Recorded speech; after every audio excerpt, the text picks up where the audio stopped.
BJP party ఒక మతతత్వ party కాబట్టి బీజేపీ పార్టీ మతం పేరుతో చిచ్చు పెడుతుంది.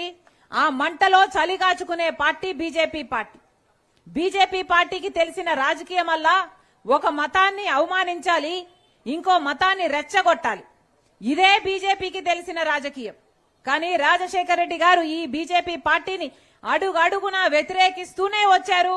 ఆఖరి నిమిషం వరకు ఎప్పుడూ బీజేపీ పార్టీకి రాజశేఖర రెడ్డి గారు ఎప్పుడే గాని ఒక్క మంచి మాట చెప్పింది లేదు. ఎందుకంటే బీజేపీ పార్టీ గోద్రా విషయంలో చేసిన ముస్లింలకు చేసిన అన్యాయంలో రాజశేఖర రెడ్డి గారు పదే పదే ఎత్తి చూపిన నాయకుడు రాజశేఖర రెడ్డి గారు.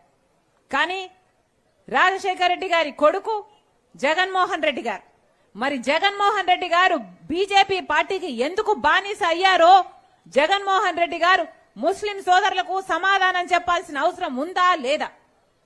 రాజశేఖర రెడ్డి గారి గోద్రా విషయంలో ముస్లింలను ఉతికి ఆరేస్తే మణిపూర్ విషయంలో మరి జగన్మోహన్ రెడ్డి గారు మైనారిటీల మీద జరిగిన అన్యాయానికి, దాడులకి, ఆ హత్యలకి కనీసం నోరైనా విప్పారా జగన్మోహన్ రెడ్డి గారు అని అడుగుతున్నాం.